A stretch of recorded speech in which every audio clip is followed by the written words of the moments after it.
Senhoras e senhores, boa noite. Gostaria de, em nome da Unisafety, saudar e agradecer a presença de todos, notadamente de algumas personalidades, autoridades presentes.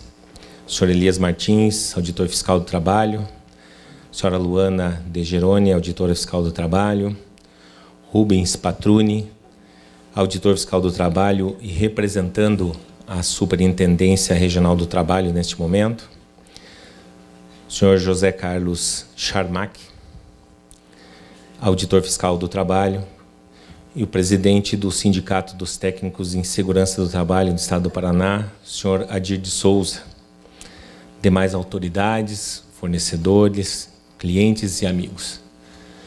Eu sou o César Terra, sou advogado, fui repórter da Rede Bandeirantes Televisão, empresário e poeta nas horas vagas. Eu que vou aqui comandar esse evento, saudando também nosso escritor, Guilherme Bastos, né? Então, hoje estamos aqui comemorando o lançamento de duas obras no campo da segurança de máquinas. O volume 2 da coleção Proteção de Máquinas, intitulado Estado da Técnica, e o primeiro volume da coleção Unisafety para crianças. Então, estão aqui os dois livros, que posteriormente serão autografados pelo Guilherme. O Guilherme é um fazedor, né? É uma competência e não para quieto. Estamos aqui, portanto, para homenageá-lo e para apresentar estes dois livros, que são uma sequência, e o outro é o primeiro do que será uma sequência, que é a segurança doméstica para crianças. Muito bem. Aqui eu peço a Vênia para nós abordarmos alguns aspectos técnicos dessas obras, porque a nossa plateia aqui, os nossos amigos que estão presentes, são extremamente qualificados nesta área. Então, no universo de segurança de máquinas, o estado da técnica é um assunto de extrema importância, que conduz à solução do projeto de segurança de forma robusta, consistente e viável. A interpretação equivocada do estado da técnica pode conduzir à solução dos projetos de segurança de máquinas ao campo da armadilha cognitiva, ou mesmo da falsa segurança, ou falsa sensação de segurança, que inevitavelmente aumenta o risco de operação e manutenção de máquinas e equipamentos, e pode resultar em graves acidentes com lesões irreversíveis. O volume 1 da coleção, cujo evento de lançamento ocorreu neste mesmo local em 2019, abordou a primeira e mais visível frente de defesa dos perigos oriundos da utilização de máquinas, as barreiras de proteção. Este volume 2 aborda de maneira mais aprofundada a condução a eficazes soluções de projetos de segurança de máquinas através do estado da técnica. Dispositivos optoeletrônicos, multing, blanking, barras de emergência, desvio das normas técnicas oficiais, temporização, ação continuada, etc., são alguns dos assuntos detalhados nesta obra técnica. Já a cultura de segurança é tratada em sua base na obra cujo público-alvo são as crianças. Ensinar a criança a conhecer os perigos e avaliar os riscos conduz à prevenção dos acidentes domésticos e é um passo importante para uma cultura de segurança mais robusta que a acompanhará durante toda a vida. A obra busca abordar de forma lúdica e envolvente o reconhecimento e avaliação dos perigos domésticos, com foco em máquinas e aparelhos usualmente utilizados nos lares e alguns outros riscos. Além disso, este livro infantil endereça a questão fundamental da cultura de segurança, para que futuros adultos entendam suas responsabilidades desde cedo e tornem-se cidadãos cuja cultura de proteção e segurança individual e coletiva estejam arraigadas em suas personalidades. No Brasil, esta parte da cultura de segurança ela é relegada sempre a uma segunda instância. Nos Estados Unidos, esta questão está muito mais avançada junto com as questões do direito do consumidor. Né? Ainda que o nosso Código de Defesa do Consumidor já tenha completado mais de 30 anos, ainda nós engatinhamos em algumas situações. Né? Então, lá nos Estados Unidos, por exemplo, há um caso que é um ícone envolvendo criança, máquina e segurança. Este caso ícone, ele foi retratado numa ação de reparação de danos, em que a criança, instada pela mãe a dar um banho no seu cachorro, a criança foi lá, era um poodle, deu um banho no cachorro e depois ela pegou e colocou o cachorro no micro-ondas para secar. Né? Então, você veja que o que aconteceu? Houve uma ação de reparação de danos, a indústria foi instada a colocar no manual de propriedade, do proprietário do equipamento que aquele micro-ondas ele não se presta para secar animais. Foi colocado no manual. Então, veja, é tudo isso envolvendo direitos do consumidor e segurança de máquinas, sempre tendo foco a criança. Nós, com este livro, nós iniciamos, quem sabe, uma outra era do Brasil em relação à segurança doméstica para crianças. Okay? Graças ao nosso querido Guilherme. Ok?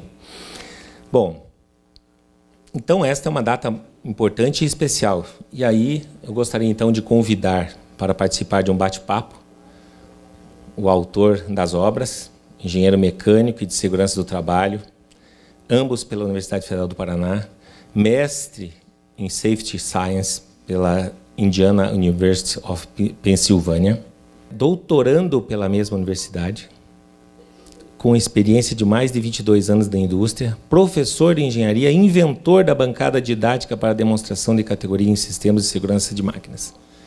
Guilherme, por favor.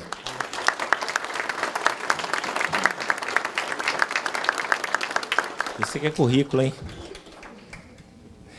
Também gostaria de convidar o auditor fiscal do trabalho, que prefaciou o livro Estado da Técnica, mestre em Segurança, Trabalho e Ambiente pela Fundacentro, engenheiro civil pela Universidade Federal do Paraná, engenheiro de Segurança do Trabalho pela Universidade Tecnológica Federal do Paraná, bacharel em Direito pela Universidade Estadual do Oeste do Paraná e especialista em Direito do Trabalho pelo Instituto Nacional de Formação Continuada. Por favor, Rubens Patruni Filho.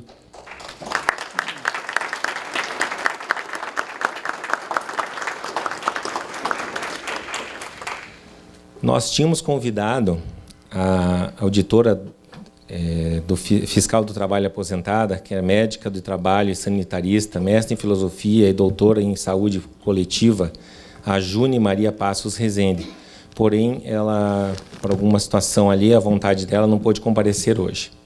Mas a senhora June será representada aqui pelo auditor fiscal do trabalho, participante da Comissão Nacional Tripartite Temática da NR12, engenheiro industrial eletricista pela Universidade Tecnológica Federal do Paraná, pós-graduado em Telecomunicações e Engenharia de Segurança do Trabalho pela Pontifícia Universidade Católica do Paraná, bacharel em Direito pela Universidade Tuiuti do Paraná, pós-graduado em Direito Constitucional e Administrativo, mestrando em Engenharia com ênfase em Ergonomia pela Universidade Federal do Rio Grande do Sul, professor do curso de especialização em Engenharia e Segurança do Trabalho, Sr. José Carlos Charmack.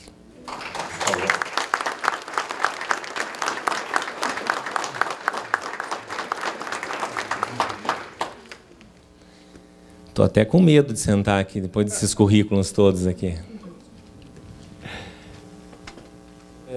Vou começar com uma pergunta que acho que todo mundo já pensou. Para o Guilherme, para que a gente inicie esse bate-papo, esse debate. Conte para a gente, Guilherme, um pouco sobre essa sua nova obra. E o que é, diga para nós, por favor, o que é o Estado da Técnica e qual a motivação que você teve para esse assunto. Boa noite. Obrigado, César, pela apresentação, pelas belas palavras aí. Então, eu comecei a escrever um pouquinho sobre... Imaginei o segundo tema dessa coleção de livros como estado da técnica, porque eu entendo que o volume 1, a gente tratou de proteção, barreiras de proteção.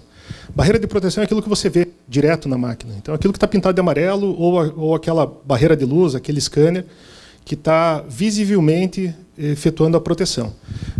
E no volume 2 eu pensei em aprofundar um pouquinho os conceitos técnicos. Pensei em trazer um pouco das características dos equipamentos e de como que nós temos que adequar os dispositivos e os sistemas de proteção a esses equipamentos. E na segurança de máquina, é isso que a gente entende como estado da técnica. Estado da técnica é um termo utilizado, a gente até conversou sobre isso um pouquinho no começo, até direito de propriedade industrial, tem lá o estado da técnica. Mas na segurança de máquina, eu defini o estado da técnica, isso está no livro, como sendo o menor nível de segurança aceitável, levando-se em consideração a característica dos equipamentos, características operacionais e funcionais, com o máximo de tecnologia disponível possível. Então, quando eu falo de estado da técnica, eu gosto de citar um exemplo de uma cortina de luz, de uma barreira de luz. Eu vou tentar ser o menos técnico possível para que todos entendam. Eu sei que tem bastante gente com profundos conhecedores aqui, mas eu vou tentar ser o mais sucinto, digamos assim, em termos técnicos.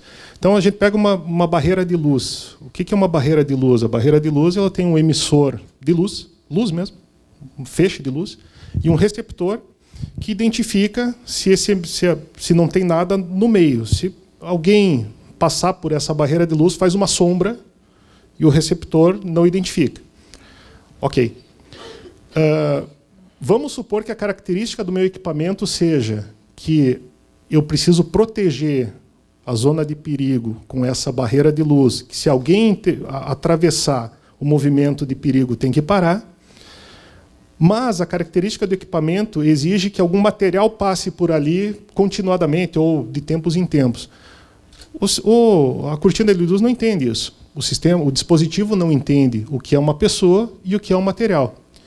E aí nós temos que criar artifícios para atingir esse mínimo nível de segurança, onde a cortina habilita e desabilite quando um material passar por ela. Pronto, eu cheguei ali no que eu defino como estado da técnica. Então, a gente tem que reduz o nível de segurança, obviamente, o ideal seria a cortina sempre ligada, mas eu preciso desativá-la para que um material passe. Eu estou reduzindo o nível de segurança, eu tenho que criar artifícios para que esse nível seja aceitável. Então, esse é o estado da técnica e a motivação é essa. O livro, vocês vão ver que tem bastante... eu aprofundei um pouco na questão técnica, mais do que no volume 1, e basicamente, para o leitor não pensar mais só na barreira de segurança, e sim pensar na solução de segurança como um todo, solução da máquina, do projeto da máquina, do projeto de segurança como um todo, levando em consideração principalmente a característica operacional. Muito bem. No direito é um pouco mais fácil. Bom, Rubens, você poderia... Só pergunta fácil, tá, Rubens? Você poderia falar um pouco sobre a sua experiência e a importância do auditor fiscal do trabalho para a sociedade? Primeiramente, boa noite a todos. Muito obrigado pelo convite, Guilherme. Foi uma honra ser convidado, inclusive, a prefaciar seu livro. Ele é o desdobramento de muitas coisas do passado que a gente fez, enfim. É muito bacana estar aqui hoje. Bem, o auditor fiscal do trabalho, muita gente conhece, mas muita gente não conhece também. É um servidor público federal que verifica as condições de segurança e saúde do trabalho nos ambientes de trabalho, além de verificar também toda a parte de direitos trabalhistas, como salário, fundo de garantia, férias, 13º. e todos aqueles direitos que todo mundo quer, né? E cada vez mais busca ter esses direitos. E ser auditor fiscal do trabalho é um orgulho. Eu sou auditor fiscal do trabalho há 15 anos. No final desse ano eu faço 15 anos, na verdade, faço em novembro agora. E fazendo 15 anos de auditoria do trabalho, eu igualo ao tempo que eu tenho na iniciativa privada. Então, eu ainda sou mais da iniciativa privada do que do serviço público. E, no final do ano, eu fico 0-0 ali, empato. Daí, a partir do ano que vem, se Deus quiser, eu me torno mais servidor público do que da iniciativa privada. Eu vejo o auditor trabalho muito como um mediador. O auditor trabalho, ele mantém um equilíbrio entre o que o trabalhador faz, entre o que ele executa e o que ele é cobrado a fazer. Tanto na parte, como eu falei, na parte dos seus direitos legais, os seus direitos trabalhistas, quanto na parte da segurança. Então, o nosso trabalho, muitas vezes, é cuidar mais do trabalhador do que ele próprio. E, por isso, a gente, muitas vezes, é xingado. A gente é cobrado do próprio trabalhador, do proprietário da empresa, do engenheiro de segurança do trabalho, do engenheiro nem tanto, mas do gerente, do diretor da empresa. Então, a gente, muitas vezes, cuida mais da pessoa do que ela própria. E a nossa função cada vez mais, ou que tenhamos cada vez menos acidentes, e que o trabalhador, nosso objetivo principal é que o trabalhador saia para trabalhar e volte com segurança para sua casa, para sua família, como deve ser todos os dias. É isso. José Carlos, vou começar com uma fácil, então, para você também. Ainda bem, né? Fez uma fácil para o Rubens. Conte, então, para nós um pouco da sua experiência como auditor fiscal do trabalho e como que acontece uma fiscalização de máquinas. Bem, primeiramente, então, queria agradecer ao Guilherme pelo convite. É sempre muito gratificante estar aqui discutindo uma parte que é muito cara para mim, que é essa bendita NR12. Né? Eu diria assim, há muitos anos eu estudo isso, né? e me dedico bastante a isso. A essa norma que trata da segurança no trabalho com máquinas e equipamentos. Então, muito obrigado pelo convite, para a gente estar aqui discutindo isso. Em relação à pergunta, como auditor fiscal, e especialmente em relação à inspeção de máquinas, né? Quando a gente olha assim, a pergunta, inspeção de máquina é uma coisa fácil? Não, não é fácil, né? É uma coisa bastante complexa e, dependendo da máquina, pode ser ainda mais complexa. O que eu quero dizer com isso? Eu tenho hoje em dia, né, inúmeras máquinas, da mais simples que eu posso pensar, sei lá, uma serra-fita de um açougue, né, uma máquina de costura, até uma injetora, né, uma máquina que vai fazer uma cadeira plástica, que vai fazer um painel de um carro, né. Então, eu tenho uma máquina simples que é mais fácil de fiscalizar.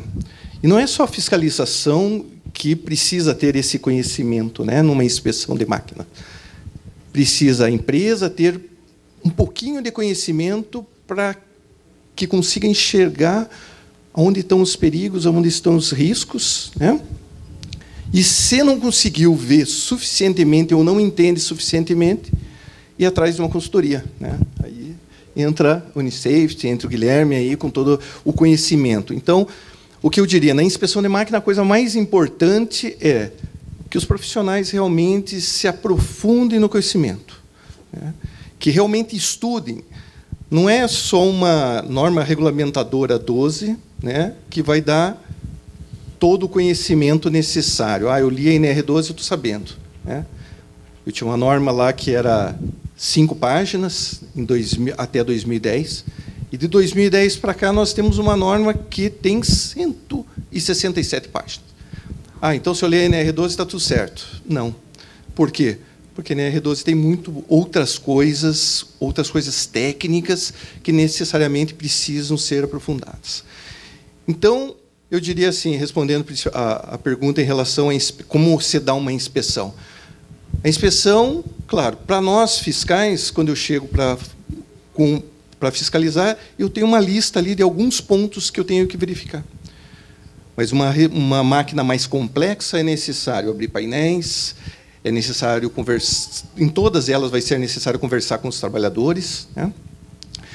Então, o que eu diria da inspeção de uma máquina? Depende da máquina. Depende da máquina, para você fazer uma boa inspeção, você vai ter que conhecer profundamente dela. Vai ter que conversar com o trabalhador, ver como o trabalhador se enxerga ao operar aquele equipamento, né?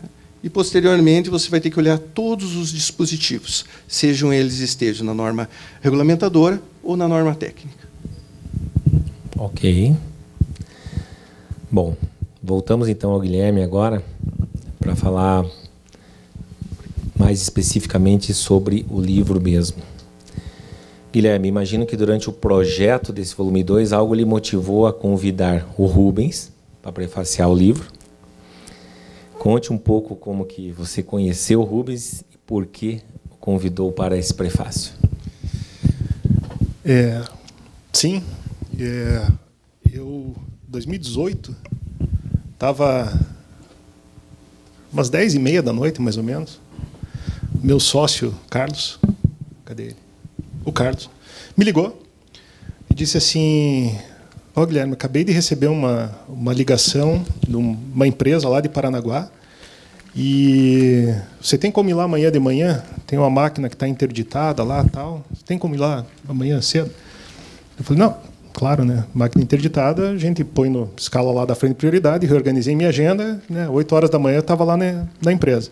Aí verificamos, era um tombador de carretas, eu até falo sobre tombador no livro, bastante, explico bem direitinho os dispositivos de segurança necessários ali para o tombador de carretas, né? E aí cheguei lá, o pessoal estava desesperado, porque a máquina estava interditada, eles tinham tentado um pessoal lá para ajudar, o pessoal interno, acabaram não evoluindo no levantamento da interdição. E daí eu identifiquei, organizei lá, vi lá, eles já tinham evoluído bastante na proteção da máquina, identifiquei os pontos que estavam em aberto, né, corrigimos, e no dia seguinte foi agendada a visita do auditor fiscal, que no caso eram 3 na época, né, que estavam fiscalizando lá essa empresa. E aí, quando eu cheguei lá, um deles, quando estava marcado o dia para os auditores, da visita dos auditores, eles chegaram, os 3 chegaram, e aí um deles era o Elias, né, que está aqui, que eu já conhecia antes de outros trabalhos, né? E aí o outro era o Rubens, que eu não conhecia ele pessoalmente, na verdade nem não o conhecia. E tinha o terceiro que eu não lembro quem era, não lembro. Vanderly, se eu não me engano. Acho que era o Cláudio, né? Mário. Enfim.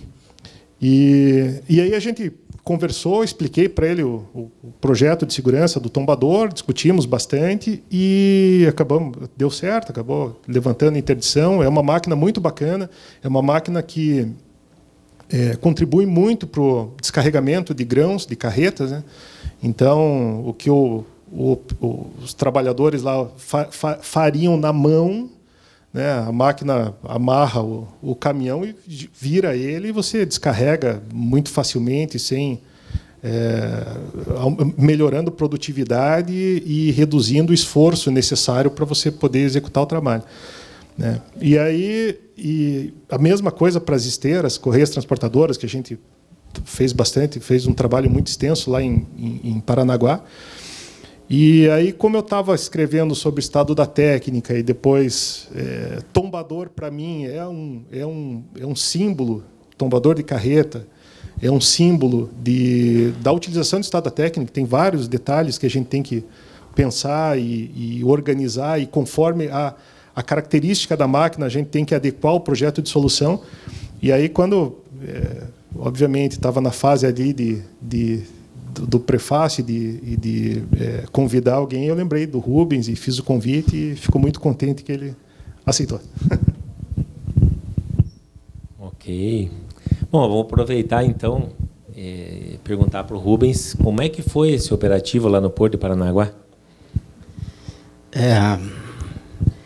Ele não me conhecia porque eu não estava aqui. Eu fiquei 10 anos em Foz do Iguaçu, eu iniciei minha carreira em Foz do Iguaçu, e em 2018, o Elias, de novo, me convidou para assumir uma chefia aqui aqui em Curitiba, que é a chefia do setor de segurança do trabalho. Mas eu não tenho muito hábito de ficar atrás da mesa, então eu gosto de ir para a rua. E nesse primeiro ano, foi em 2018, a gente fez um planejamento de alguns operativos no Porto de Paranaguá. Vocês sabem a importância do Porto de Paranaguá. O Porto de Paranaguá hoje é o maior movimentador de contêineres do país.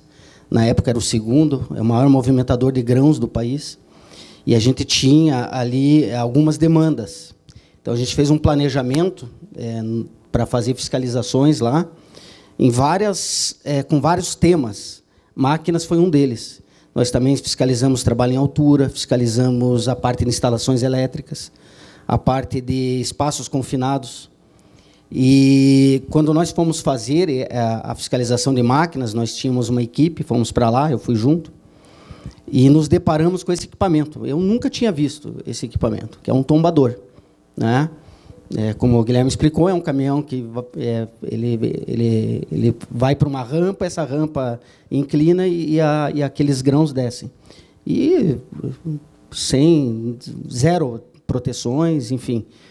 E não pensamos duas vezes, já fizemos a interdição desse tombador, e aí fizemos a interdição de mais 7 tombadores. Se vocês procurarem no Google, vocês vão verificar que foi muito noticiado isso na época, na imprensa, né, a interdição dos tombadores. Por quê? Porque, se não me engano, ele tombava um caminhão a cada 3, 4, 5 minutos. Então, quando 8 tombadores param no Porto de Paranaguá, começam aquelas filas que muita gente vê lá na BR-277. E essa fiscalização dos tombadores eram grandes empresas, mudou o conceito dessas empresas com relação a esse equipamento especificamente, esse equipamento específico. E teve também a questão das correias transportadoras, que é o corredor de exportação, que também foi parado. Foi uma interdição bem difícil, porque impacta diretamente na questão econômica do Estado, e ele ficou parado por 24 horas. Também está noticiado isso. Se vocês tiverem curiosidade de pesquisar no Google, vocês vão ver isso. Mas aí que vem a parte legal, a parte bacana e a parte que nos leva a estar aqui hoje. Porque, em 15 anos de fiscalização, eu completei recentemente 2.000 empresas fiscalizadas. E, nessas 2.000 empresas fiscalizadas, eu posso contar nas mãos os bons profissionais que deram respostas à fiscalização. Quando um auditor vai fazer uma fiscalização, o que a gente sempre espera é que, por trás da empresa, tenha um bom profissional, né? Que essa empresa procure um bom profissional para fazer isso. E, quando o Guilherme se apresentou, é claro, eu não conhecia ele, e é claro que eu desconfiei, porque todo profissional a gente acaba desconfiando, né? Traz o projeto, já tem uma solução para aquilo, mas, quando a gente estuda um pouco mais a solução, estuda um pouco mais o projeto e vê aquilo aplicado, a gente já começa a ter um olhar diferente. Então, para encerrar, para não me alongar muito, eu tive 2 ótimas surpresas em Paranaguá. Foi conhecer 2 excelentes profissionais. Um é o Guilherme, que está aqui do lado de vocês, e o outro é o César Stum, que é um técnico de segurança que faleceu decorrente da Covid. Eu até me emociono um pouco, porque ele era do mesmo patamar que o Guilherme, do mesmo patamar do que 1 ou 2 profissionais que eu conheci ao longo desses 15 anos no país inteiro, porque a gente acaba fazendo outras fiscalizações fora e a gente conhece outros profissionais também. Então, o que é mais importante falar, que essa operação resultou no trabalho que o Guilherme fez, enriqueceu esse livro que está aqui hoje, né? E que, a partir da generosidade dele, né? Porque isso é um ato generoso, você pegar o seu conhecimento, colocar ele no papel e compartilhar com todo mundo. Então, a gente percebe que, quando o Estado funciona e o privado também funciona, a gente tem resultados como esse que está aqui hoje. Ok. Eu me recordo desta operação. A vantagem é que ficaram parados 24 horas, mas deu resultado da operação. Tudo bem os milhões que perderam em 24 horas? Tudo bem. Bom, José Carlos, você falou da NR12, a gente sabe da tua especialidade em relação a essa norma regulamentadora. Então, você que participa ativamente da condução e das alterações da NR12, conte para a gente um pouco sobre o que é a NR12 e qual a sua importância e os desafios para os próximos anos, por favor. Bem, eu até já comentei aí na pergunta anterior, né, que a NR12 era uma norma pequenininha, né, 5 páginas, agora é 167 páginas. Então, o que é a NR12? Um monte de páginas. Não. A NR12, na verdade, é uma grande norma de gestão. Se a gente fizesse um comparativo, eu diria assim, a NR12 está para as diretivas europeias, né, em relação a máquinas. E se a gente voltar um pouquinho no tempo, quando a NR12 saiu lá em 2010, né, depois 24 de dezembro de 2010, né, presente de Natal. 2011 começou-se a procurar fiscalizações, né? 2012 a gente saiu pelo Brasil aí treinando grande quantidade de auditores, né? Eu fui um dos instrutores, né? Viajei o Brasil todo aí dando curso para os auditores. E a partir de 2012 começou umas fiscalizações mais pesadas da NR12. E o que a gente notava, né? Eu sempre digo que quem faz norma precisa fiscalizar, porque se você não fiscalizar, você não pode fazer norma. Por quê? Porque a tendência é você criar uma norma que não se aplica ou que ela tenha grandes deficiências. Então, as fiscalizações, se manter na fiscalização, né, os auditores nas fiscalizações e construindo a norma, vão enxergando determinadas coisas, né? Se a gente pensar lá na NR12, quando nasceu, ela tinha um negócio, uma palavra que se chamava falha segura, né? Guilherme deve lembrar disso, o Rubens, né, e outros que estão aqui. Puxa, como é que eu garanto essa falha segura? Era a pergunta que todo mundo fazia. E tá, e o que é essa tal da falha segura? Como é que falha e fica seguro? Né? Então, essa palavra saiu lá de dentro, mas o conceito continua lá. Para a gente, ele está implícito lá dentro, né, de como você faz isso. Você faz isso dentro de algumas coisas. Uma delas é respeitando o que o Guilherme colocou nesse livro, o estado da técnica. Se a gente olhar lá a NR12, no item 12.1.9, ela já fala o seguinte: a NR12 e seus anexos serão aplicados levando-se em consideração as características da máquina e do equipamento, o processo, a apreciação de risco e o estado da técnica. O estado da técnica só aparece 2 vezes dentro da norma, né? Um nesse item que eu citei e outro lá no anexo 8 de prensas, quando vai falar de pneumáticos. No final, ele fala estado da técnica. E não define estado da técnica. Então, quando a gente olha assim, digo, puxa, viu o livro do Guilherme e disse, estava faltando lá no glossário, né? O glossário a gente não colocou. E aí eu estava lá ajudando a redigir, a gente não colocou, puxa, o que é o estado da técnica, né? Então, eu diria assim, a NR12 tem trouxe, na verdade, uma grande estrutura, vamos dizer assim, de legislação para ser aplicada, e ela também vai remeter ao quê? Várias normas técnicas.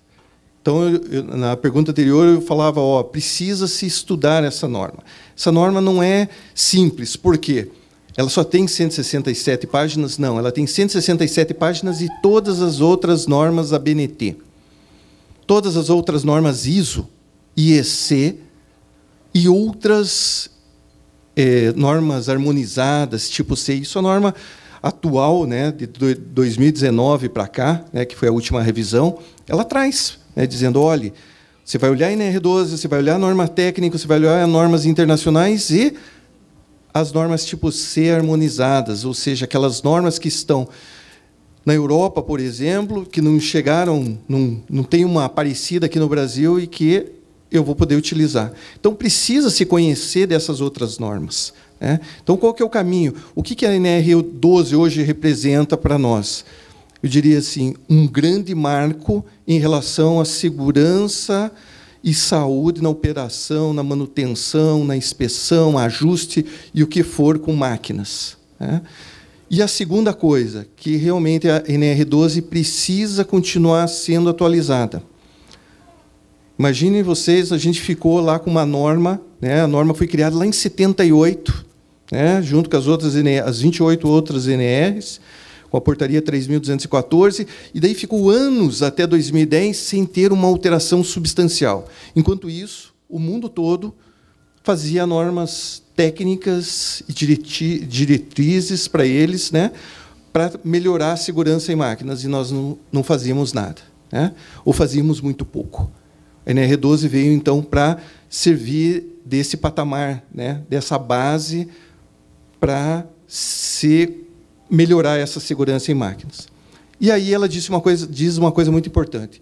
Realmente precisa seguir as normas técnicas, porque máquina é uma coisa extremamente técnica. Então, você precisa ter esse conhecimento. As pessoas que trabalham com isso precisam ter conhecimento, além da NR12, as técnicas. Eu participo de algumas comissões da BNT, Guilherme também participa, inclusive a gente participa em algumas junto, né? E para que está se fazendo isso? Porque as normas internacionais, as normas ISO, estão evoluindo, eles estão revisando lá. O que o Brasil precisa fazer? Revisar essas normas. E, na sequência, vamos ter que fazer o quê? Revisar a NR12. Ajustar a NR12 para possíveis... para ficar compatível com essas novas normas técnicas, né? Então, esse é um caminho, eu diria assim, sem volta, né? Cada vez mais a gente vai ter que manter atualizado isso, porque tecnologia avança dia a dia, né? Então, o que nós esperamos aí da NR12 para frente? Que ela se mantenha mesmo, né, firme e forte, como está até hoje, garantindo segurança e saúde para os trabalhadores. Ok. E a tua resposta remete ao volume 1, né, do Guilherme, da proteção de máquinas, e também ao tema nevrálgico do volume 2, que é o estado da técnica. Então, tem uma pergunta para você, Guilherme. Nos conte um pouco sobre as diferenças que você encontrou entre o volume 1, barreiras de proteção, e esse volume 2, estado da técnica, nesse caminho de composição das duas obras. O tempo faz com que a gente evolua, principalmente no conhecimento, né? Então, eu diria assim, a gente vai adquirindo experiência com o processo de escrever um livro, né? Porque volume 1 foi o primeiro livro que eu escrevi, me aventurei nesse ramo aí de tentar trazer para o papel os conhecimentos. Busquei muita literatura e não encontrei, por isso que eu tomei a decisão, inclusive, de escrever o primeiro livro, né, e projetar essa coleção. Só que em 2019, quando foi lançado o primeiro livro, eu já tinha uma experiência, já tinha um conhecimento, e obviamente que hoje eu tenho 3 anos a mais, né? Então, o que o Charmack comentou aqui com relação ao estudo é de fundamental importância, é estudar. E eu sempre tive isso muito claro quando eu iniciei o trabalho com segurança de máquina. Então, a primeira coisa que eu diria é que, nesse tempo de 2000, do volume 1 para o volume 2, eu adquiri muito mais conhecimento. E não só estudando norma e estudando conceitos de máquina e conceitos de segurança, mas também eu fiz o mestrado nesse tempo. O mestrado eu iniciei em 2019, finalizei esse ano. E eu fiquei impressionado positivamente com o que eu adquiri de esclarecimento em termos de requisitos normativos do que está por trás, da ciência que está por trás, né? O mestrado que eu fiz, Safety Sciences, né, ciências de segurança do trabalho. E aí eu trouxe Inclusive, foi um assunto que eu até comentei com o Sharmak um tempo atrás, que o mestrado dele agora é focado em ergonomia. Né? Eu trouxe muitos conceitos da ergonomia para a segurança de máquina. E não aquela ergonomia só do esforço repetitivo ou da antropometria. Essa ergonomia 3.0, 4.0, essa ergonomia mais cognitiva. Como que a pessoa funciona? Como que funciona o homem-máquina? Como é que o operador... Quais são os erros que podem acontecer, que o operador pode cometer? Não porque ele é displicente, não porque ele é indisciplinado, mas porque ele é uma pessoa. E as pessoas cometem erros. Então, como é que funciona tudo isso? Tudo isso veio lá, essa evolução veio de 2019 para cá. Alguns conceitos, eu até fiz uma revisão do volume 1 agora, lá na BNT, nesses grupos que a gente...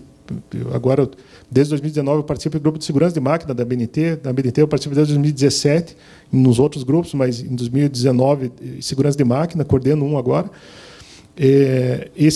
A gente tem um trabalho muito grande de alinhamento de conceitos. Então, vamos alinhar os conceitos e alinhar os termos. Um dispositivo de controle e um dispositivo de comando. Qual que é a diferença dos dois? Então, isso é controle, isso é comando. Então, o que é uma apreciação de risco? É apreciação ou é análise? Qual que é a diferença? Então, esse trabalho a gente faz nos grupos da BNT, então isso eu trouxe para os livros também. E, por fim, a experiência, a experiência prática. Os clientes, muitos estão aqui, os clientes, amigos, estão aí. Então, o trabalho na extrusora balão que a gente fez esses dias, me abriu aí um conhecimento, uma norma nova que eu tive que estudar, que eu tive que aplicar. Teve algumas calandras de metal que a gente fez aí também recentemente, a urdideira que a gente fez aí recentemente também. Então, tudo isso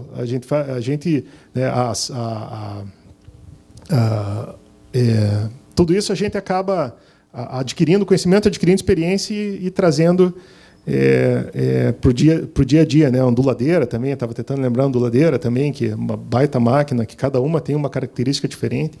Então, enfim, foi esse processo que mudou do volume 1 ao volume 2, digamos assim. Beleza. E eu tenho a experiência nos Estados Unidos, Também a gente soube que você foi o orador da turma, inclusive. Não é para qualquer um, Bom, eu juro para vocês, estou honrado aqui por esse convite de poder estar mediando tão qualificados debatedores. E aqui eu já aproveito e emenda a próxima pergunta para o Rubens. Como é que foi este convite para você prefaciar o livro? E, emendando também, quais são as tuas expectativas e os teus anseios em relação a essa obra? Bem, eu me senti extremamente honrado de ter recebido o convite. Aceitei imediatamente, de pronto. Eu tenho uma percepção que tudo que a gente está discutindo aqui em termos... A gente hoje está falando aqui de uma obra que fala sobre máquinas, segurança em máquinas, que é um pedacinho da segurança do trabalho.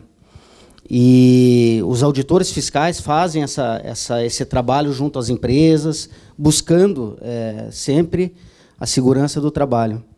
E a formação dos auditores fiscais do trabalho são várias, porque o concurso para auditor fiscal do trabalho exige apenas uma graduação qualquer. Então, o auditor fiscal do trabalho pode ser formado em História, em Geografia, em Educação Física, Engenharia Elétrica, Engenharia Civil, Medicina, enfim, o que for. E todo o conhecimento que é gerado, tudo isso que o José Carlos falou agora, tudo que o Guilherme trouxe, é uma junção das experiências de todos. Então, o conhecimento, nenhuma das partes faz sozinho. A empresa sozinha não faz. É muito comum a gente entrar numa empresa, o próprio dono da empresa desenvolveu aquela máquina e, ao longo do tempo, ele aprimorou ela do jeito dele para produzir e sem, muitas vezes, um olhar da segurança do trabalho. De repente, entra alguém da segurança do trabalho para fazer um trabalho. E, de repente, chega uma fiscalização para verificar as condições daquela máquina. Então, tudo isso é construído. Então, o conhecimento, sozinho, ninguém faz. Então, ele é feito de uma forma conjunta. Então, eu vejo os profissionais, e aí incluo o Guilherme, assim como vejo as empresas,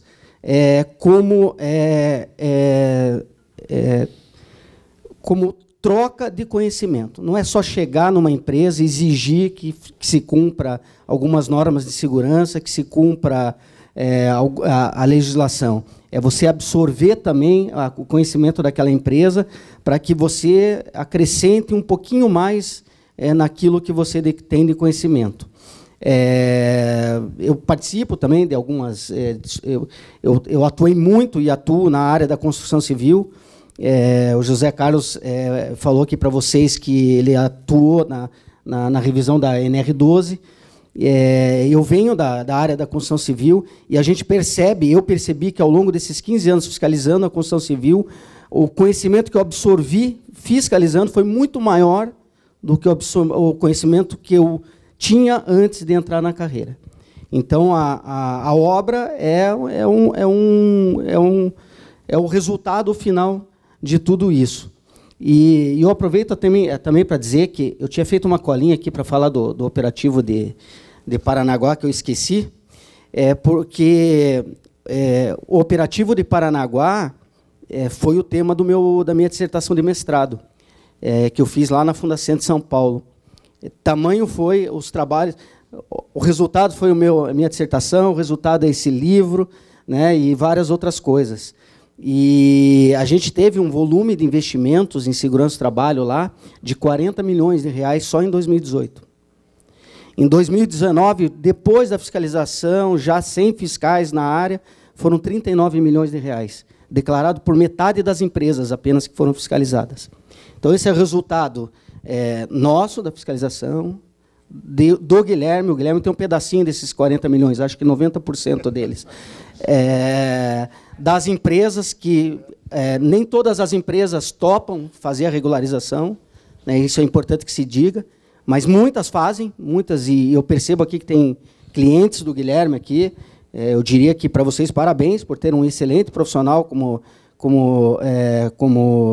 instrutor de vocês, né, que presta uma consultoria de vocês, e é isso que a gente espera. Quanto mais Guilherme estiver, menos trabalhos eu tenho, menos trabalho o Charmac tem, porque daí a gente só recebe o plano de gerenciamento de riscos, né? Não temos mais o PPRA, então a gente recebe um plano de gerenciamento de riscos e só confere a execução daquilo que o Guilherme determinou. Então, é um privilégio enorme ter sido convidado. Eu acho que nem merecia ter sido convidado por isso, mas recebi de pronto e sou grato aí ao convite, com certeza. Opa, parou de novo. Vamos lá. José Carlos, então, na sequência também, sei que você já desenvolveu o tema bastante nas suas respostas às demais perguntas, mas eu queria que você fosse mais específico e dissesse para nós aonde que esta obra do Guilherme pode auxiliá-lo na melhoria ainda da NR12. Perfeito. Eu acho assim, a NR12 é uma norma, como todas as outras normas regulamentadoras, que precisa sempre está sendo atualizada, está sendo melhorada. Aí, quando a gente olha para um livro desse que traz aí o que é o estado da técnica, eu disse, a gente não colocou no glossário o que é estado da técnica. O Guilherme veio e resolveu um problema, Ele explicou de uma maneira, didática, o que é o estado da técnica. Se a gente vai lá naquele item que eu citei, o 12.19, e diz, puxa, está aqui o estado da técnica, e aí? Apreciação de risco, a gente tem uma noção do que é. Processo dentro da empresa, também. A máquina em si, ok. E o estado da técnica? O estado da técnica está aqui bem explicado. Isso que o Guilherme falou também em relação à falta de bons livros, de boa documentação em relação à NR12. Isso é uma coisa que a gente conversar, assim, eu conheço o Guilherme aí, eu lembro a primeira fiscalização com interdição em que apareceu o Guilherme. Lembro até hoje isso aí, assim, as nossas discussões. Eu fazia um plantão às quarta-feiras, o Guilherme sempre estava lá. Isso é importante para quê? Para desenvolver, né? Para aprender. E o Guilherme perguntava, tá aí, tem alguma coisa para indicar, um livro? E eu dizia, não tem. O que nós temos? Nós temos normas técnicas, né? Nós temos algumas normas estrangeiras, mas a gente não tem um bom livro, né? Então, uma boa obra, né, trazendo conceitos, né, para quem realmente trabalha com máquinas, é importante. Porque é diferente, às vezes, eu estou escrevendo lá, ajudando dentro de uma comissão tripartite, escrever uma norma, né? Na discussão, todos os que estão lá entenderam perfeitamente o que queria colocar. Será que os outros entenderam? Se eu não tenho um bom glossário, né, como é que eu vou saber o que se quis dizer com determinadas palavras? O Rubens falou da construção civil, eu sempre dou um exemplo da NR 18 em relação à NR 12. E em relação à NR 10, por exemplo, também. NR 18 fala assim, por exemplo, quando precisa ligar um equipamento na tomada, ele diz, use plug e tomada, né? Procura isso dentro da NR 10, que é a norma de eletricidade, né, voltada para a parte de eletricidade. Não tem isso lá dentro, né?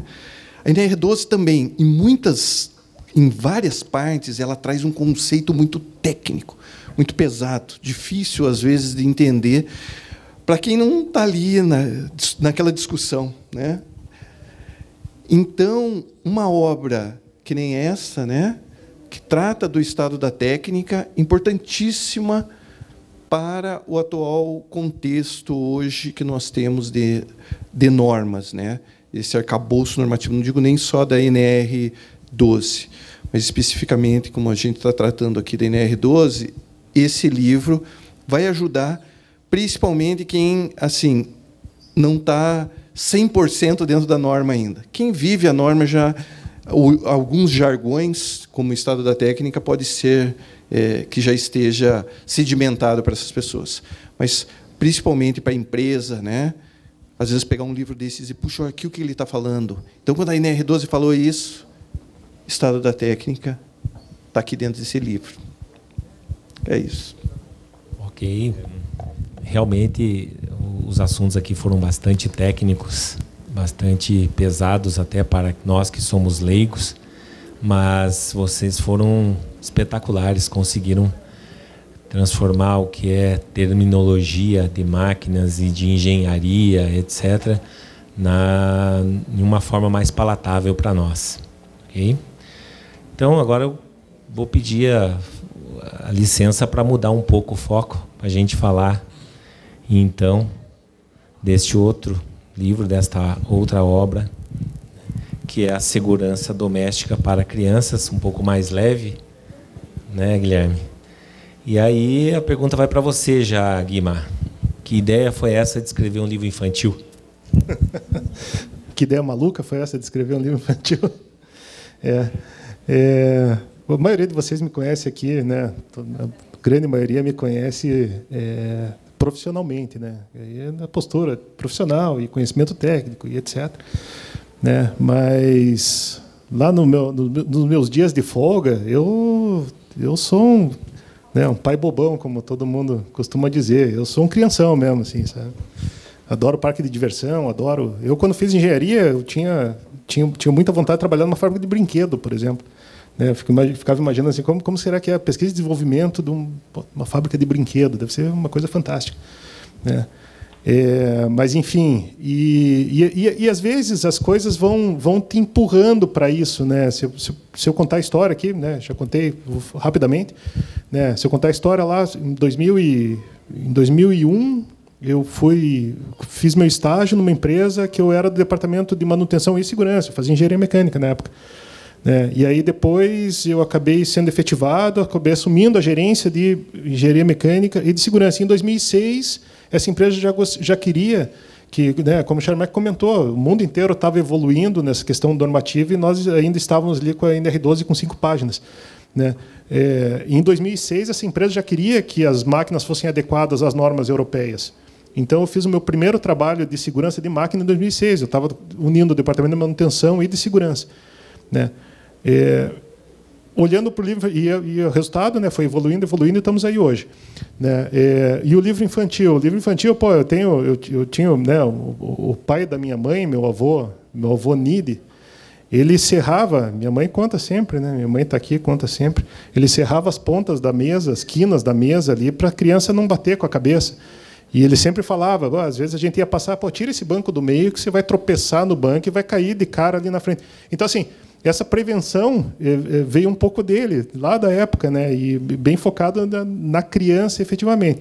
Mas e o que juntou uma coisa com a outra? Foi a questão da cultura de segurança, efetivamente. Né? E aí eu me permito até, às vezes, discordar de outros profissionais, dos auditores.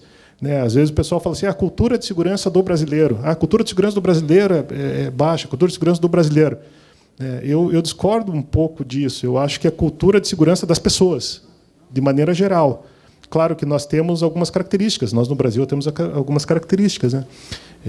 Por exemplo, sinalização visual a gente geralmente ignora. Né? Mas eu tive na Alemanha a trabalho, né? Eu vi o pessoal lá, operador e até engenheiro, fazendo alguns absurdos assim na parte de segurança. Tive na Itália a mesma coisa, nos Estados Unidos, via lá os operadores subindo em cima das máquinas, falava, pô, negócio meio assim. Eu entendi que quando há necessidade e a pessoa não tem a capacidade de avaliar, de ver o risco, de identificar o perigo, de avaliar o risco, ela se coloca numa situação de perigo, de risco, ela se coloca numa situação de risco. Né? E como tratar essa cultura? Na base. Né? Esse aí foi uma definição minha. Como que a gente trata isso? Na base. Né? A gente tem que ensinar a criança a identificar os perigos, a quantificar os riscos dela de uma maneira intuitiva. E aí eu trouxe isso de uma maneira muito lúdica, né? Muito, muito bacana, e também casou o ilustrador dos livros técnicos é o mesmo ilustrador do livro infantil, e é um talento. O Ricardo está aí, né? O Ricardo Enz está aí. Ele manda muito bem nessa questão da ilustração e consegue trazer bastante, enriquecer muito a obra, e às vezes eu vou contando para ele, ele vai transformando as coisas ali, as ideias que a gente tem, ele vai trazendo coisas. Então, a ideia foi essa, trabalhar na cultura. Fui meio que levado a isso por uma questão profissional e familiar, digamos assim. E o resultado é esse. Eu espero que uma aposta, não vou dizer isso, sei lá, um desafio. Vamos ver, né? Espero que o pessoal goste, espero que as crianças gostem, espero que os adultos gostem e que, enfim, passem bons momentos em família lendo esse livro, que ele é um pouco interativo também. Depois vocês vão ver. Ele tem ali alguma coisa ali de responda a questão, peça para o pai e para a mãe desenhar, essas coisas assim. Sabe? Muito bem. E, de fato, é uma leitura bem tranquila, fácil, agradável. E o vovô Marcão, a vovó Rose, ensinando a Thalita e a Tainá. Então, é muito, muito divertido o livro e certamente vai fazer muito sucesso. Rubens, qual a sua opinião sobre a importância dessa obra que tem como público-alvo as crianças? Puxa vida, né? Eu diria que esse livro é o mais importante da noite hoje aqui, né? Na minha concepção, com certeza, né? É fácil a gente ver um livro depois de pronto e dizer, puxa, que livro ótimo, tinha que fazer esse livro.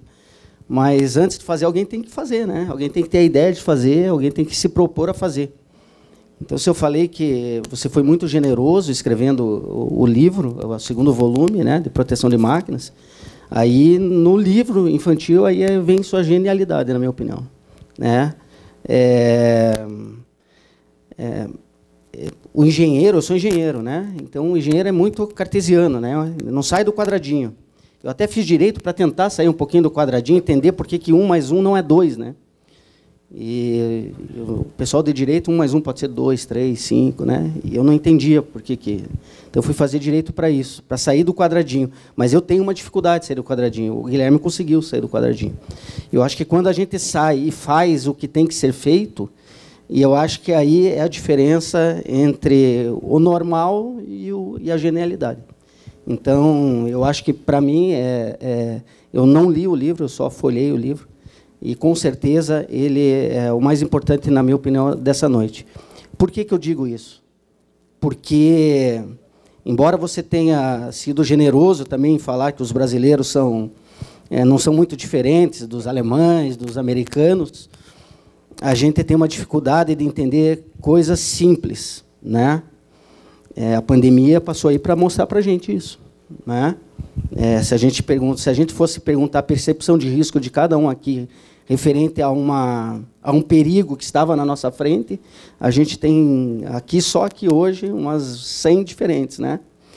Então, para que a gente não tenha uma percepção de risco tão diferente uma da outra, não estou dizendo que não é para não ter, né? Porque cada um é cada um, nós somos individuais, né? Nós somos indivíduos e cada um tem sua percepção, seus entendimentos.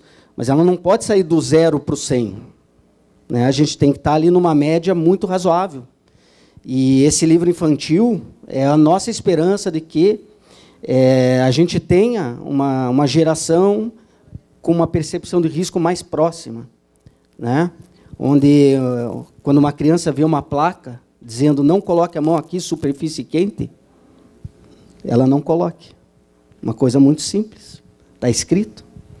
E se a gente tiver uma placa dessa numa máquina, por exemplo, qual é a reação do operador da máquina? Qual é a reação do trabalhador que está do lado? Então, esse livro é a semente, né? E, às vezes, a gente fica desesperançoso com relação a semear, né? E eu acho que quando eu estando aqui hoje, resgata um pouquinho a vontade de semear, o que o Guilherme fez com esse livro. Então, de novo, parabenizo e exalto essa obra mais do que a outra, inclusive. Ok. Eu tive um colega de faculdade que era engenheiro e iniciou o curso de Direito, e quando o professor deu certo para 3 respostas diferentes à mesma pergunta, ele desistiu. José Carlos, eu gostaria que você comentasse também o livro infantil, por favor. Eu acho que, assim, faço as palavras do Rubens, né? É uma obra importantíssima. O melhor jeito de a gente tratar um determinado problema é começar pela base, como o Guilherme falou, né? Não tem como a gente construir uma casa de cima para baixo, não é mesmo? Então, em relação às crianças, a mesma coisa. Eu vejo assim que a gente acabou perdendo, durante os anos, algumas matérias, né, essenciais, às vezes, né, da nossa educação. Matérias que eu fiz, né, sei lá, Educação Moral e Cívica, o SPB, né, as crianças não têm mais, né? E aí, assim, eu sou engenheiro também e fui que nem o Rubens, assim, vamos fazer direito para ver se a gente consegue ver umas coisas diferentes, né? E aí eu disse, puxa, como era importante o SPB aqui, né, para ter pelo menos essa base aqui, um pouquinho do próprio direito, né? E aí, quando eu vejo esse livro, eu digo, olha, é esse caminho que a gente precisa. Se a gente não tinha livro para os adultos que conseguiam procurar em outros lugares, né? E aí o Guilherme escreveu o Estado da Técnica, escreveu o volume 1 também. As crianças também precisam desse, né? Para que realmente a gente comece a plantar essa sementinha. Quando eu vejo, às vezes, um trabalhador e ele fazendo um negócio, e eu pergunto para ele, e assim, você não vê risco nisso? Dele, não, tranquilo, né? Isso sempre foi assim, né? E se sempre foi assim, é um problema, né? E que precisava ser trabalhado onde? Na base, para ele entender que aquilo não deveria ser sempre assim, né? E esse livro realmente traz para as crianças essa ideia, né? Então, tenho certeza que é uma excelente obra, ainda não. Tenho que dar os meus parabéns aqui ao Guilherme, né, pelo livro, e dizer assim que esse pontapé que ele deu é um pontapé que também a Secretaria de Inspeção do Trabalho tem dado dentro da Campate. Campate é uma campanha aí vamos dizer assim, uma campanha para ficar de olho nos acidentes, né? E essa Campate, ela tem um dia que é o Dia Nacional de Segurança e Saúde nas Escolas, né? É mais ou menos nessa linha aí também que a Secretaria de Inspeção pensou, né? Vamos começar a falar com as crianças, né? Talvez não com bem os pequenininhos, mas os médios. E quando vieram para mim falar assim, perguntando, não, vamos fazer o dia na escola, eu disse, puxa, e o que a gente fala para eles, né? Então, é importante a gente começar a pensar nos pequenos, na base, para construir um país melhor, um país mais seguro, mais saudável para todos nós. Obrigado. Ok. Última pergunta. Guima, imagino que sejam dois ambientes completamente distintos escrever um livro técnico e escrever um livro infantil, né? Nós, até pelo desenrolar da noite, a forma como vocês explicaram as questões técnicas envolvendo as máquinas e etc. E aí escrever um livro que seja, como eu disse há pouco, palatável para crianças, adolescentes e para adultos interessados nessa matéria. Então, como é que você gerenciou e qual foi a abordagem nesses dois trabalhos? E a última pergunta complementar, se você escreveu os dois simultaneamente, porque eu queria saber como é que é isso aí. Não, foi simultaneamente. Eu escrevi os dois. E é interessante porque é o dia a dia, é o trabalho do dia a dia, e aí a gente escreve um pouco do livro, às vezes escreve fim de semana, às vezes ali nas janelas que a gente tem durante a semana, né? E o livro técnico, escrever um livro, né, é um processo, claro, vem muito da criação, de como você escreve, mas vem muito de estudo também, né? Então, muitas vezes, por exemplo, eu ia lá escrever uma frase do livro do volume 2, tá, da técnica. A máquina tem o perigo, né, apresenta um perigo X. Daí eu olhava e falava, mas será que é perigo ou é risco? Será que esse perigo é só esse mesmo? Deixa eu dar uma olhadinha na norma. Aí eu ia procurar alguma coisa em alguma norma que tivesse disponível. Aí, de repente, tinha lá, lia, falava, acho que é perigo mesmo, mas essa norma aqui já indicou uma outra. Aí já ia lá, olhava a outra, uma ISO, inglesa. Ia lá, estudava, dava uma olhada nessa e falava, mas essa aqui falou de alguma coisa que eu preciso dar uma olhada no meu livro de engenharia, lá a parte de, sei lá, máquinas térmicas. Aí ia lá, olhava o livro, dava uma olhada como é que funcionava. Isso é um tanto quanto cansativo. Então, e aí, quando eu começava a não pensar direito, quando eu estava escrevendo, aí eu ia para o livro infantil. Falava, já não estou aqui, peraí, deixa eu interromper um pouco. Aí eu ia para o livro infantil. Daí você entrava num outro ambiente, né? Muito mais suave, muito mais lúdico, e começava a escrever. E aí, quando eu via que eu estava usando muito termo técnico, me aprofundando muito em algumas coisas que não é linguajar de criança, deixa eu voltar para o livro técnico aqui. E aí, esse ping-pong deu muito certo, assim, sabe? Deixou mais produtivo o processo como um todo, né? E foi mais ou menos nesse sentido, assim. Ok, a Gisele me contou que você senta e escreve 6 horas seguidas. Não me vem com essa, não. Bom, pessoal, as perguntas acabaram. Eu vou abrir agora a palavra para os nossos debatedores para fazerem as suas considerações finais. Manda lá, Rubens. Agradecer novamente, né, o convite. Estive aqui em 2019, estamos em 2022 e espero já em 2023, não, brincadeira, Guilherme. Mas espero aí que a continuidade do teu trabalho é muito importante. Os frutos do trabalho, semear é livre, né? A semeadura é livre, a colheita ela é obrigatória e ela é ampla, né? Então, o resultado disso a gente não sabe onde é que vai parar. Assim como a gente não sabia quando a gente fez lá esse operativo lá em Paranaguá. Então, parabéns novamente. Desejo a você sucesso nas vendas do seu livro, dos seus livros, e que você continue se dedicando aí e fazendo aí a proposta de fazer a coleção de livros aí, que tenho certeza daqui a um tempo muito breve, porque o tempo passa muito rápido, vai ser objeto de estudo de muita gente aí no futuro. Tá? Então, parabéns e parabéns a vocês todos por ter o privilégio de conhecer o Guilherme e ter aí às mãos obras fantásticas como essa. Ok. José Carlos. Eu também só tenho a agradecer aqui o convite de poder participar desse momento ímpar.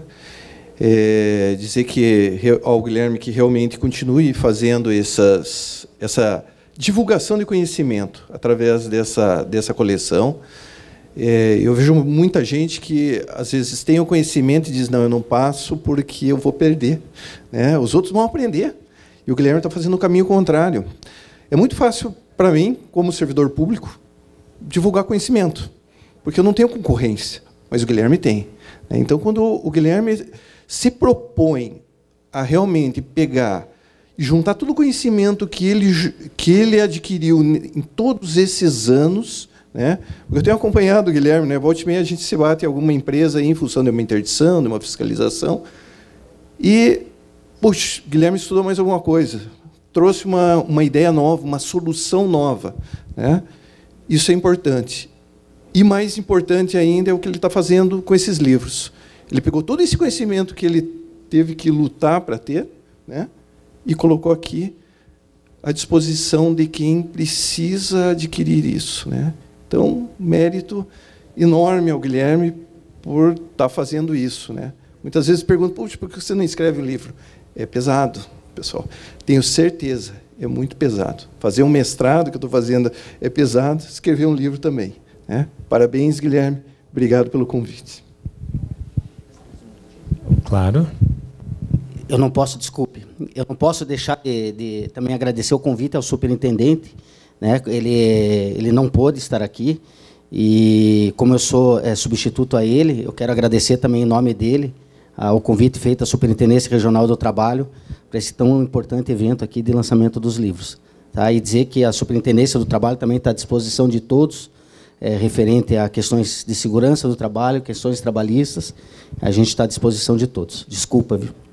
Sem problemas. Inclusive, era o Paulo Cronés, né? Ele era para ter vindo e teve um contratempo em São José dos Pinhais, nos avisou a tempo. Mas fomos muito bem representados aqui, né? Que na ausência do Cronés, nós temos o Rubens, que substitui e representa a Superintendência Regional do Trabalho. Guilherme, suas considerações finais, por favor.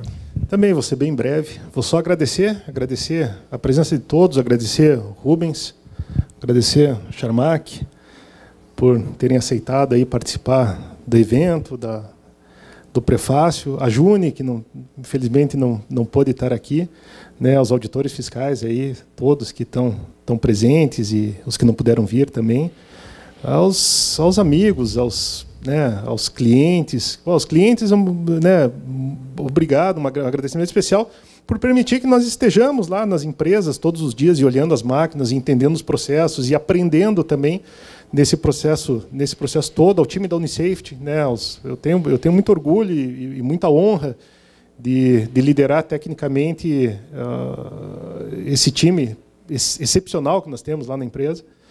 Né, quem mais que os nossos fornecedores que estão aqui, os nossos amigos, ao pessoal da universidade, da Indiana University of Pennsylvania também, que aprendi muito lá. E agradecer você, César, especial também por você ter aceitado, por estar aí com a gente, né, e abrilhantado aí nosso evento. Muito obrigado. E um agradecimento à família, né, a minha família, queria um agradecimento, a família cada vez mais importante, a gente sempre olhar como prioridade o nosso núcleo familiar, né? A família passou por alguns momentos muito difíceis aí nesses últimos anos, né? E aí que a gente vê a importância de um ter o outro como apoio e ter o outro ali como sustentação, como alavanca em algumas vezes, né? E especial as três meninas, né? Cadê elas? A Gisele, minha esposa, e as minhas 2 filhas que estão aí, que são muito pacientes comigo em todos os aspectos, profissionais e pessoais, né? Muito obrigado. Obrigado, pessoal.